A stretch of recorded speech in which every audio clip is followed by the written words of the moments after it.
So I was browsing Anonymous's official Facebook page and I found this video. It's a video that damns capitalism. Let's take a look, shall we?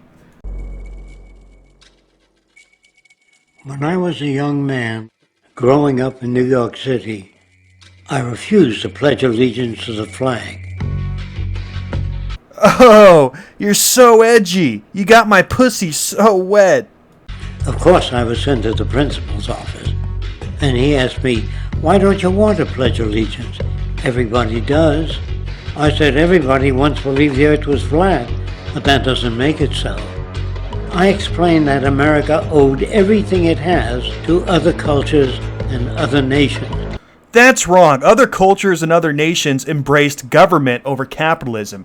America was different. America embraced capitalism first and had a super limited, almost non-existent government. America was amazing. It was extremely prosperous, the most prosperous nation on the planet. You may not know this, but capitalism and freedom go hand in hand. Capitalism is freedom. That flag used to remind people every single day at school what led to America's prosperity. It was capitalism. It was that freedom. But since then, we've had people forget what freedom has actually done for this country. People now look at that flag and they don't even embrace it, just like the person in this video. People have lost sight of what made this country so damn great. And as a result, we've ended up like every other country. We have massive government now. We're $20 trillion in debt. We have everything that's wrong with every other country we have here in America now. We're not so prosperous anymore. I'd even go as far as to say that we're not even half the country we used to be. And it's exactly because of people like this narrator in this video. And then I would rather pledge allegiance to the earth and everyone on it. Oh, he's different. He doesn't just care about the people in the United States of America. He cares about the whole planet. Yeah, so does everybody else, you friggin' dingbat. Again, people embrace the flag to remind people that freedom is what made the country great. They don't want people to forget that. That's why that flag exists. That's what the flag stands for. Freedom, capitalism. The flag isn't what you're trying to straw man it into. It's not saying we're the only people on this planet that matter. That's not what it's saying at all. Needless to say, it wasn't long before I left school entirely, and I set up a lab in my bedroom. There I began to learn about science and nature.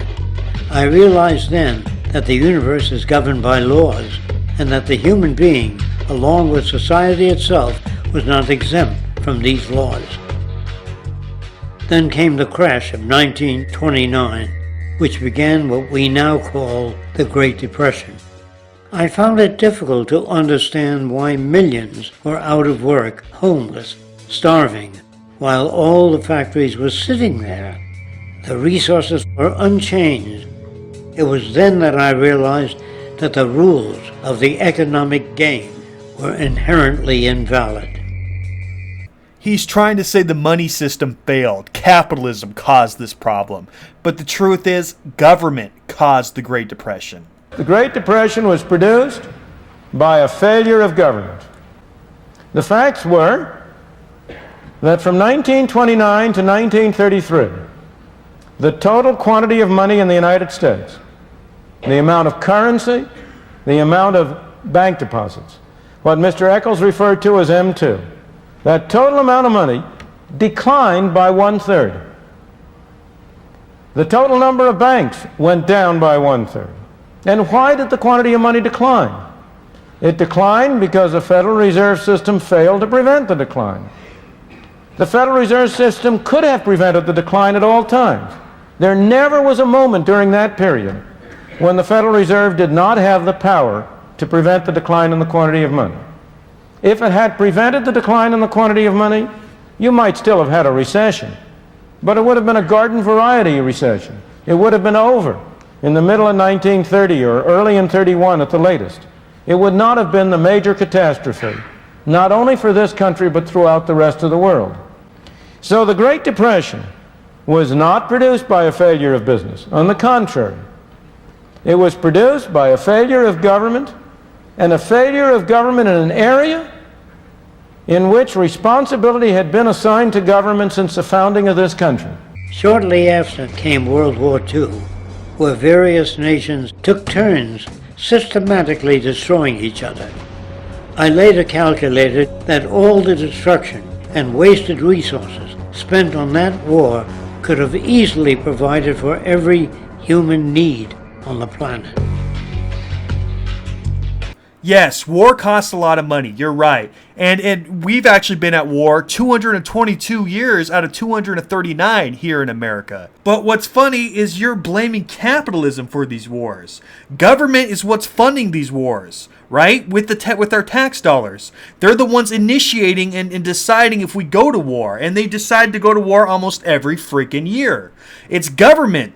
It's not capitalism that's causing this problem. In pure capitalism, there wouldn't be wars like this because the society would follow one basic rule, and that's the non-aggression principle, which states that aggression could only be used in self-defense. So the only time we would be allowed to go to war is if somebody invaded us, which would get rid of the vast majority of all wars. So under real capitalism where it eliminates most government or all of government, we wouldn't be going to war. People would be able to keep their tax money and be able to give it to the poor. Since that time, I have watched humanity set the stage for its own extinction. That's so deep, dog. I have watched as the precious finite resources are perpetually wasted and destroyed in the name of profit and free markets. You're acting like wasting finite resources is profitable for companies. No, it costs them a lot of damn money, so they avoid doing such things. And we live in a very efficient society that recycles trash. He's just mad because socialist and communist countries actually recycle way more. You know, because they recycle trash because that's what they make fucking houses out of. Sorry, buddy, we don't want to be that efficient. I have watched the social values of society be reduced into a base artificiality of materialism and mindless consumption. Oh no, the society allows you to consume things very easily and readily. How bad is that? You want a sandwich? Oh no, you want Chinese food? Okay, walk 5 minutes down the road. There's a Chinese restaurant. Oh, those savages, how dare they do that?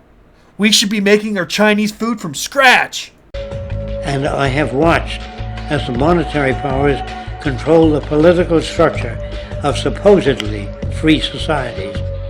But if there was true capitalism, you know, a system that could exist without government, and you took government out of the equation, tell me how that could still happen. Tell me how government could be bought if there is no damn government. No, see, this is a government problem. If you have true capitalism without government, there's no government to buy, and this corruption can't happen. Again, what it all comes down to is communists do not know what capitalism is. They believe that capitalism is government. Believe it or not, capitalism and government are separate systems.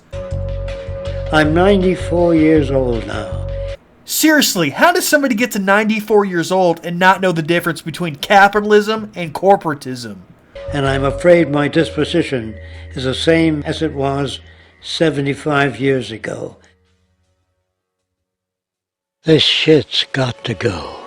Nah, capitalism is the best. Socialism and communism, now that shit's got to go. I'll catch you guys on the next episode.